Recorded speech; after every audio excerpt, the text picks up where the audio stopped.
नमस्कार, मैं रवि आसलीवाल। सकारात्मक खबरों में आपका स्वागत है। आप न्यूज़ के चैनल, समाचारों के चैनल इसलिए देखते हैं ताकि आपको सूचना मिल सके, और अगर आप सूचना प्राप्त करना चाहते हैं तो आप हमारे चैनल को सब्सक्राइब कर सकते हैं।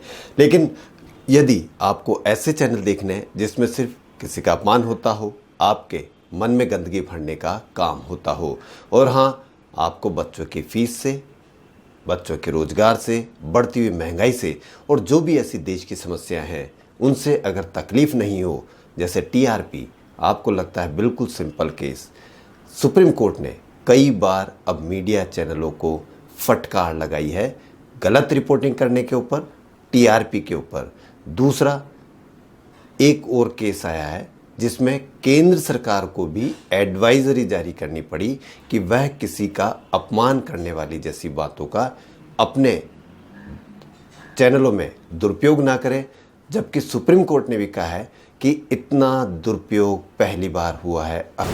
तो अब आप इससे अंदाज़ा लगाइए कि जब लड़ाई झगड़े की बहस पे पूरे सरकार पर, सुप्रीम कोर्ट पर इतना असर पड़ सकता है तो आप पर तो क्या असर पड़ेगा, इसका खामियाजा आपको क्या भुगतना पड़ेगा। तो इसलिए समय रहते छोड़ दोगे तो इसका खामियाजा हम बच जाएंगे, वरना वो अपने कामों में लगे हुए हैं जिसका आप पर असर पड़ सकता है, आपके बच्चों पर असर पड़ सकता है। तो इसलिए देखें वो चैनल जिसमें न्यूज़ हो, समाचार हो। तो बढ़ते हैं खबरों की ओर। देश में कोरोना संक्रमितों की संख्या बढ़कर 69 लाख के पार पहुंच गई। वहीं एक्टिव मरीजों की संख्या में लगातार कमी आ रही है। भारत में अब 9 लाख से कम कोरोना मरीज है। केंद्रीय स्वास्थ्य मंत्रालय के अनुसार अब तक 69,79,424 लोग कोरोना की चपेट में आ चुके हैं, जबकि 1 लाख से ऊपर कोरोना मरीजों की मौत हो चुकी है। वहीं अब तक 59 लाख से ऊपर कोरोना मरीज महामारी से जंग जीतकर ठीक हो चुके हैं। वहीं बॉलीवुड की सबसे खूबसूरत और टैलेंटेड अभिनेत्रियों में से एक रेखा को आखिर कौन नहीं जानता। रेखा आज इंडस्ट्रीज का बड़ा नाम है। आज उनके जन्मदिन पर कर रहे हैं उनके कैरियर और जिंदगी के बारे में बात। रेखा का जन्म आज के दिन यानी 10 अक्टूबर 1954 को चेन्नई में हुआ। रेखा ने अपने कैरियर की शुरुआत 13 साल की उम्र में की। उन्होंने तमिल फिल्मों में काम किया और फिर बॉलीवुड आ गई। यश चोपड़ा और कई डायरेक्टरों के साथ फिल्मों में उन्होंने जबरदस्त अदाकारी दिखाई और नाम कमाया। लोन की ईएमआई भुगतान टालने यानी मॉरिटोरियम के मामले में अब सरकार और ज्यादा राहत देने के मूड में नहीं है। दरअसल केंद्र सरकार ने सुप्रीम कोर्ट में एक हलफनामा दिया है। इस हलफनामे में साफ तौर पर कहा गया है कि सरकार ने विभिन्न सेक्टर्स को पर्याप्त राहत पैकेज दिया है। मौजूदा महामारी के बीच अब यह संभव नहीं है कि इन सेक्टर्स को और ज्यादा राहत दी जाए। एक विवाद जिसमें पायल घोष और ऋचा चड्ढा के बीच मानहानि का मामला है। पायल ने अनुराग पर आरोप लगाते हुए ऋचा चड्ढा का नाम घसीटा था, जिसके बाद ऋचा ने कोर्ट का सहारा लिया। ऋचा को इस मानहानि के मामले में जीत हासिल हुई बताते हैं। इस बात की जानकारी खुद अभिनेत्री ने सोशल मीडिया पर शेयर की। वहीं अमेजॉन प्राइम वीडियो ने 9 लॉन्ग अवेटेड फिल्मों की एक लिस्ट अनाउंस की है, जिसका प्रीमियर सीधे स्ट्रीमिंग प्लेटफॉर्म पर होगा, और इस लिस्ट में भूमि पेडनेकर की अपकमिंग फिल्म दुर्गावती भी शामिल है। भूमि ने सोशल मीडिया पर इस गुड न्यूज़ को शेयर किया और लिखा कि यह फिल्म 11 दिसंबर को सभी मोबाइल स्क्रीन पर अवेलेबल होगी। वहीं भारत और इजराइल के वैज्ञानिकों द्वारा संयुक्त रूप से बनाई गई कोरोना वायरस की नई जांच तकनीक चंद दिनों में सामने आ सकती है। इसे ओपन स्काई नाम दिया गया है। इस तकनीक का सबसे बड़ा लाभ यह है कि व्यक्ति को एक विशेष तरह के ट्यूब में फूंक मारनी होगी। इसके बाद 1 मिनट के भीतर जांच रिपोर्ट मिल जाएगी और पता चल जाएगा कि उसके भीतर कोरोना वायरस है या नहीं। इस तकनीक को महामारी के बीच गेम चेंजर माना जा रहा है। वहीं कोरोना काल में रेलवे ने टिकट आरक्षण के नियमों में बदलाव किया है। यह बदलाव शनिवार यानी आज से अमल में आ जाएगा। इसके मुताबिक अब ट्रेनों में टिकट आरक्षण का दूसरा चार्ज ट्रेन स्टेशन से छूटने से आधे घंटे पहले जारी होगा। आमतौर पर पहले चार्ज ट्रेन छूटने से 4 घंटे पहले निकलता था और दूसरा आधे घंटे पहले निकलता था। टीआरपी में हेरफेर की खबरों के बीच कांग्रेस सांसद शशि थरूर के नेतृत्व वाली सूचना प्रौद्योगिकी मामलों की संसदीय समिति ने इसकी जांच करने का फैसला किया है। सूत्रों के मुताबिक कांग्रेस सांसद और समिति के सदस्य कार्ति चिदम्बरम ने थरूर से इस मामले पर संज्ञान लेने और जांच शुरू करने की अपील की है। उन्होंने सूचना और प्रसारण मंत्रालय के अधिकारियों से स्पष्टीकरण मांगने पर भी सुझाव दिया है। वहीं प्रधानमंत्री नरेंद्र मोदी ने भारतीय विदेश सेवा दिवस पर इस सेवा से जुड़े अधिकारियों को बधाई दी और देश सेवा में भूमिका की सराहना की। पीएम मोदी ने शुक्रवार को ट्वीट किया, आईएफएस दिवस पर मैं इस सेवा से जुड़े अधिकारियों को बधाई देता हूं।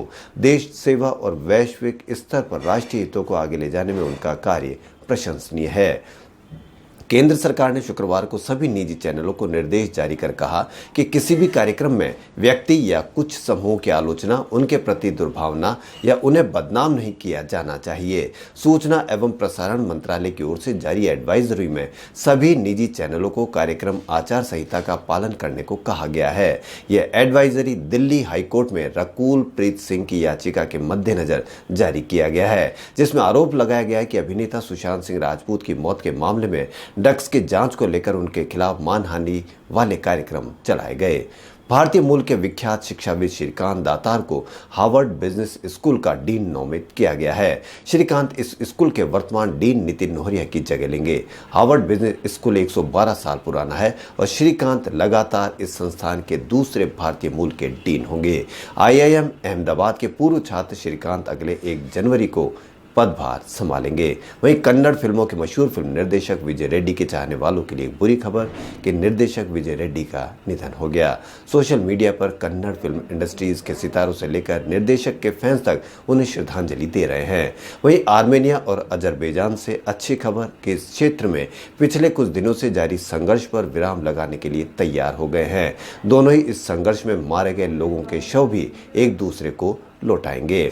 वहीं हेमकुंड साहिब के कपाट शनिवार यानी आज 10 अक्टूबर को दोपहर 1:30 बजे शीतकाल के लिए बंद कर दिए जाएंगे। इस यात्रा सीजन में करीब 6500 तीर्थयात्री पवित्र सरोवर में स्नान कर गुरुद्वारे में मत्था टेकने पहुंचे हैं। हेमकुंड साहिब के कपाट बंद होने के दौरान करीब 1300 श्रद्धालु अंतिम अरदास में शामिल होंगे।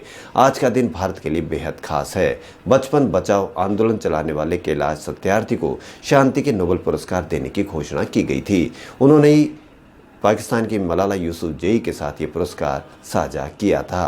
फेक टीआरपी मामले में रिपब्लिक ग्रुप खिरता नजर आ रहा है। आज ग्रुप के मुख्य वित्तीय अधिकारी सीएफओ शिवा सुंदरम को समन भेजकर सुबह 11 बजे क्राइम ब्रांच के ऑफिस पूछताछ के लिए तलब किया गया है।